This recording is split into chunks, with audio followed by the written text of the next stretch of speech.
नमस्कार, मेरा नाम भानु है, ईआर प्रेस से जॉब कार्ड बिल्डर सॉफ्टवेयर। आज मैं आपको हमारे क्लाउड आधारित उत्पाद और उसके लाभों के बारे में बताऊंगा। ER press job card software आप जिन कई समस्याओं का वर्तमान में सामना कर रहे हैं, उन्हें समाप्त करता है।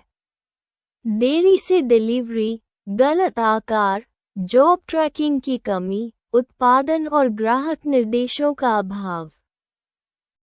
ऐसी कई समस्याएं हैं जिनका सामना बिना स्वचालित सॉफ्टवेयर के करना पड़ता है। ER press job card builder software in सभी प्रक्रियाओं को सरल बनाता है। ER press job card builder एक ओरेकल क्लाउड आधारित टूल है जो जॉब कार्ड तैयार करता है और उनका स्टेटस डैशबोर्ड में दिखाता है। आइए पोर्टल में लॉगिन करके शुरुआत करते हैं। प्रत्येक ग्राहक को अपना अलग पोर्टल और डेटाबेस मिलेगा। सब्सक्रिप्शन के बाद मैं एक नमूना पोर्टल में लॉगिन कर रहा हूं जो इस उपयोगकर्ता के लिए विशेष होगा। मैं एक उपयोगकर्ता के रूप में लॉगिन कर रहा हूं। यहाँ आप देख सकते हैं कि सभी जॉब कार्ड और जॉब्स का पूरा डैशबोर्ड प्रदर्शित हो रहा है। जॉब के विभिन्न चरण होते हैं, जैसे नई जॉब प्राप्त होना, जॉब का प्री प्रेस चरण में होना या प्रेस चरण में होना, फिर गुणवत्ता जांच और डिस्पैच के लिए तैयार या पूर्ण होना। प्रत्येक मुख्य चरण के भीतर उप चरण भी होते हैं, जैसे आर्टवर्क प्राप्त हुआ है या नहीं, कलर कलेक्शन उपलब्ध है या नहीं। प्रेस चरण में भी उप चरण होते हैं, जैसे पेपर जारी हुआ, इंक जारी हुई आदि। वर्तमान में जॉब जिस भी चरण में है, उसे जॉब कार्ड फॉर्म से अपडेट किया जा सकता है। हम मौजूदा डैशबोर्ड में नए चरण भी जोड़ सकते हैं। अब मैं आपको एक नमूना जॉब कार्ड दिखाऊंगा। प्रिंट होने के बाद जॉब कार्ड कुछ इस प्रकार दिखाई देगा। इसमें उत्पाद की छवि, ग्राहक का नाम, माप, अप्स और सभी गतिविधियों की सूची होगी। साथ ही संबंधित व्यक्ति का नाम भी होगा। वो प्रत्येक गतिविधि पूर्ण होने पर उसे चेक कर सकता है।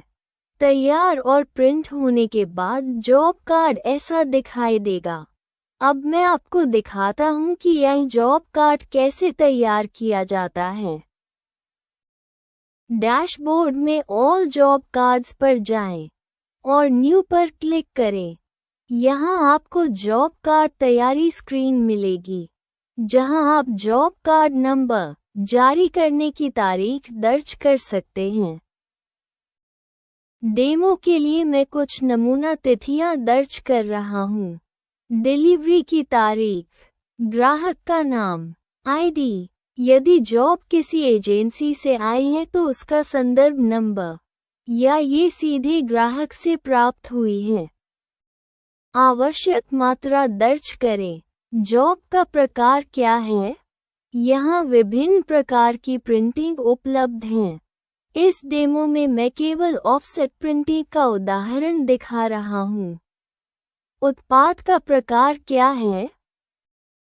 क्या यह विजिटिंग कार्ड, लिफाफा, फॉर्म या पैम्फलेट है? पहले चुने गए जॉब प्रकार के अनुसार उत्पाद प्रकार लोड होगा। इस डेमो के लिए मैं एक लीफलेट चुन रहा हूँ। यहाँ मैं रंगों का चयन कर सकता हूँ। उदाहरण के लिए 4 कलर प्रिंटिंग। इसके बाद मैं जॉब के माप दर्ज कर सकता हूँ। मिलीमीटर में, क्योंकि यह एक पैम्फलेट है, इसलिए केवल लंबाई और चौड़ाई दिखाई जा रही है। विवरण दर्ज करने के बाद मैं नीचे स्क्रॉल कर सकता हूँ। यहाँ कागज का प्रकार दर्ज करें, कौन सा पेपर उपयोग किया जाएगा, और पेपर का जीएसएम दर्ज करें। यहाँ मैं विभिन्न प्रकार के विकल्प चुन सकता हूँ। बोर्ड अर्थात वे कागज जो सामान्यतः कटे हुए या उपलब्ध आकारों में होते हैं। यहाँ उनकी सूची उपलब्ध है। आवश्यकतानुसार हम इसमें जोड़ या हटाव कर सकते हैं। इस डेमो के लिए मैं 18x23 आकार चुन रहा हूँ। इसके बाद मैं पोस्ट प्रेस गतिविधियों वाले भाग में आता हूँ। यदि किसी प्रकार का संशोधन या डिज़ाइन सत्यापन आवश्यक हो, तो उसे यहाँ दर्ज किया जा सकता है। इसके बाद मैं प्रेस गतिविधियों में आता हूँ, जहाँ फ़ॉन्ट जांच की जा सकती है और प्रेस सेटअप किया जाता है। इसके बाद पोस्ट प्रेस चरण आता है, जहाँ कटिंग, लेमिनेशन और अन्य सभी प्रक्रियाएं होती हैं। आप अपनी आवश्यकता के अनुसार नई गतिविधियां भी जोड़ सकते हैं। बस टाइप करना शुरू करें और अपनी व्यावसायिक प्रक्रिया के अनुसार नई गतिविधियां जोड़ दें। पोस्ट प्रेस और अन्य गतिविधियां दर्ज करने के बाद मैं कैलकुलेट यूपीएसएआई सजेशंस बटन पर क्लिक कर सकता हूं। ये सुविधा स्वचालित रूप से अप्स की संख्या की गणना करती है और इस जॉब के लिए सबसे उपयुक्त बोर्ड का सुझाव देती है। एल्गोरिदम के अनुसार सबसे उपयुक्त बोर्ड क्राउन 30x40 है और सुझाए गए अप्स की संख्या 42 है। ये बोर्ड की बर्बादी वर्ग मीटर में भी दिखाता है। यदि मैं आई के सुझाव से संतुष्ट नहीं हूँ, तो मैं अप्स की गणना मैन्युअली भी कर सकता हूँ।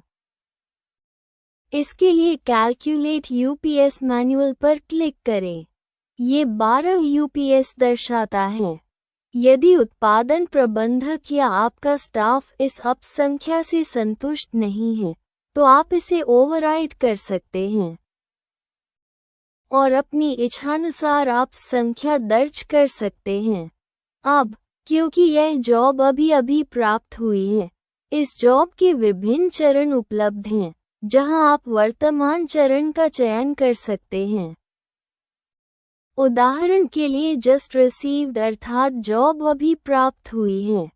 इसके अंतर्गत उप चरण ये हो सकता है कि ग्राहक से जॉब ब्रीफ प्राप्त हुआ है।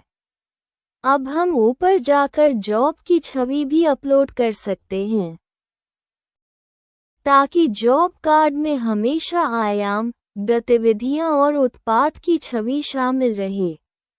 अब हम जॉब कार्ड सहेज सकते हैं। अब मैं आपको फ्लेक्स कार्टन के लिए एक नया जॉब कार्ड दिखाने जा रहा हूँ।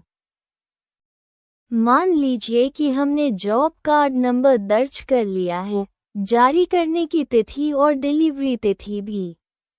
ग्राहक का नाम, ग्राहक आईडी, जॉब का संदर्भ नंबर, आवश्यक कार्टनों की संख्या, जॉब का प्रकार।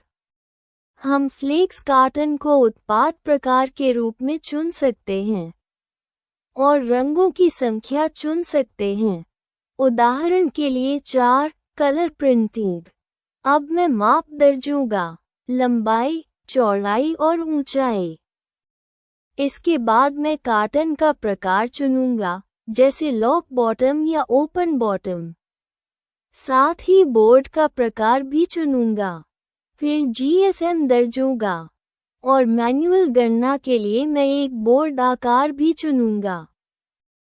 उपलब्ध बोर्ड आकारों में से एक का चयन किया जाएगा। अब मैं प्री प्रेस गतिविधियों का चयन करूंगा। जैसा कि पहले बताया था, आप यहां टाइप करके नई प्री प्रेस गतिविधियां भी जोड़ सकते हैं।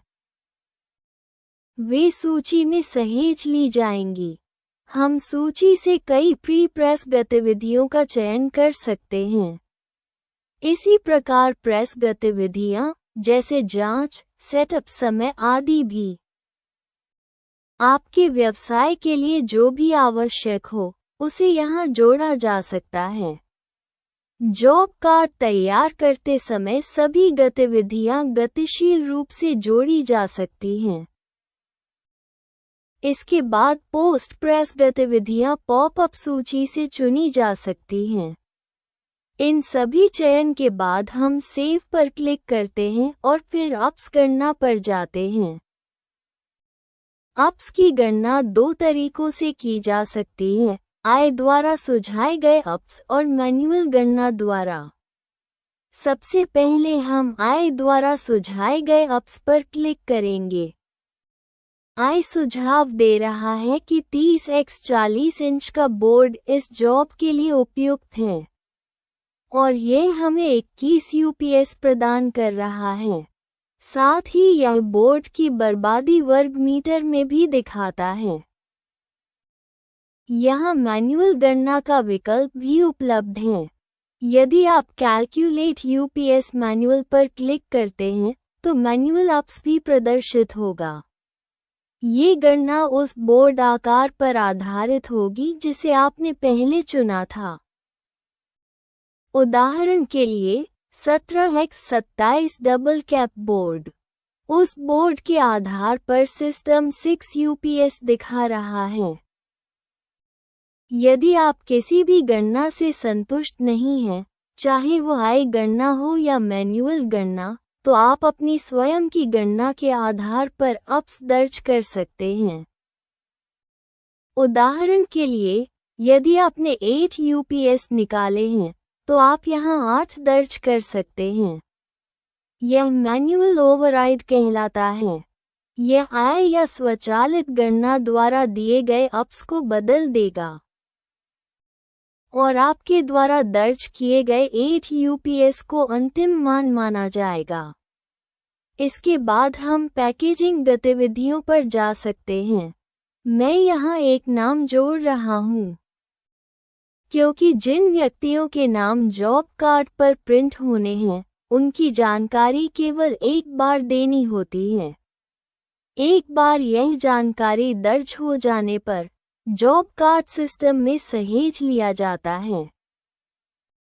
भविष्य में जब भी आवश्यकता हो, आप केवल मात्रा बदल सकते हैं और सभी आवश्यक आयाम स्वचालित रूप से प्राप्त हो जाएंगे। सिस्टम बंद आकार, खुले आकार तथा अन्य आयामों की गणना भी कर सकता है। अब हम कार्टन की छवि भी अपलोड कर सकते हैं। आर्टवर्क द्वारा अंतिम रूप दी गई उत्पाद छवि को यहाँ अपलोड किया जा सकता है। उदाहरण के लिए यह ओपन लॉक बॉटम कार्टन की छवि है। AI आपको अनुमानित आयाम भी प्रदान करेगा। कार्टन के मापों का अनुमान AI द्वारा तैयार किया जाएगा। आप देख सकते हैं कि उत्पाद की छवि भी अपलोड हो चुकी है। अब यहाँ से आप जॉब कार्ड प्रिंट कर सकते हैं। आप देखेंगे कि जॉब की सभी जानकारी जॉब कार्ड पर उपलब्ध है। साथ ही उत्पाद की तस्वीर और अप्स की जानकारी भी, जो AI या बैकएंड सिस्टम द्वारा गणना की गई है। यदि आपने मैन्युअली अप्स बदला है, तो वही अंतिम अप्स प्रदर्शित होगा। इस प्रकार हम फ्लेक्स कार्टन के लिए भी जॉब कार्ड बना सकते हैं। जॉब कार्ड सहेजने के बाद आप वापस डैशबोर्ड पर जा सकते हैं। रिसीव जॉब ब्रीफ अनुभाग में आप नया बनाया गया जॉब कार्ड देखेंगे। प्रत्येक जॉब कार्ड के लिए आप उसका वर्तमान चरण खोल सकते हैं। उदाहरण के लिए, यदि किसी जॉब का प्रूफ स्वीकृत हो चुका है, तो आप उसे अगले चरण में भेज सकते हैं। इसके लिए जॉब कार्ड खोलें और यदि आप इसे अप्रूवल चरण से प्री प्रेस चरण में ले जाना चाहते हैं, तो बस प्री प्रेस चरण का चयन करें और उसके अंतर्गत उप चरण का चयन करें। उदाहरण के लिए प्री प्रेस चुनकर सेव करें। अब यदि आप डैशबोर्ड पर वापस जाएं, तो जॉब पर कार्य करने वाला व्यक्ति देखेगा कि जॉब अब प्री प्रेस चरण में पहुंच चुकी है। उदाहरण के लिए प्री फ्लाइट चेक। ये कोड अप्रूव चरण से प्री फ्लाइट चेक चरण में स्थानांतरित हो गई है। इसी प्रकार जॉब एक चरण से दूसरे चरण में आगे बढ़ती रहती है जब तक कि कार्य पूर्ण न हो जाए। जब जॉब पूरी हो जाए तो आप कंप्लीटेड चरण चुन सकते हैं और उप चरण के रूप में इनवॉइस सेंड चुन सकते हैं। इसे सेव करने पर आप देखेंगे कि जॉब प्रीप्रेस से सभी चरणों से होकर इनवॉइस रेस स्थिति तक पहुंच गई है। यहाँ आप सभी पूर्ण जॉब्स देख सकते हैं जिनके लिए इनवॉइस बनाया गया है और जो ग्राहक को डिलीवर की जा चुकी हैं। इसी प्रकार प्रत्येक चरण और उप चरण में अलग अलग जॉब कार्ड दिखाई देंगे। विभिन्न जॉब कार्ड विभिन्न चरणों और उप चरणों में रहेंगे। यहाँ कुल जॉब कार्डों की संख्या भी प्रदर्शित की जाती है। यदि किसी भी चरण में आप जॉब कार्ड प्रिंट करना चाहते हैं तो प्रिंट जॉब कार्ड्स पर जाएं। यहाँ प्रत्येक जॉब कार्ड की सूची और उसका वर्तमान चरण दिखाई देगा। आप किसी भी जॉब कार्ड पर क्लिक करके उसे प्रिंट कर सकते हैं। सिस्टम जॉब कार्ड को PDF प्रारूप में तैयार करेगा। उसमें उत्पाद की छवि, आयाम और सभी गतिविधियों की सूची होगी। जैसा कि मैंने पहले बताया, आप विभिन्न चरणों में मौजूद सभी जॉब्स को देख सकते हैं। साथ ही प्रत्येक जॉब की विस्तृत जानकारी भी उपलब्ध रहती है। ये सारी जानकारी डेटाबेस में सुरक्षित रूप से संग्रहित रहती है। यही इस सॉफ्टवेयर का काम करने का तरीका है। हमें विश्वास है कि यह सॉफ्टवेयर आपके उत्पादन विभाग की कार्यक्षमता को काफी बढ़ाएगा। यह मैन्युअल हस्तक्षेप, त्रुटियों और संचार संबंधी समस्याओं को कम करेगा। यदि आपको ये सॉफ्टवेयर पसंद आए तो कृपया व्हाट्सएप के माध्यम से अपनी रुचि बताइए और चैट में दिए गए लिंक से सदस्यता लें। बहुत बहुत धन्यवाद। आपका दिन शुभ हो।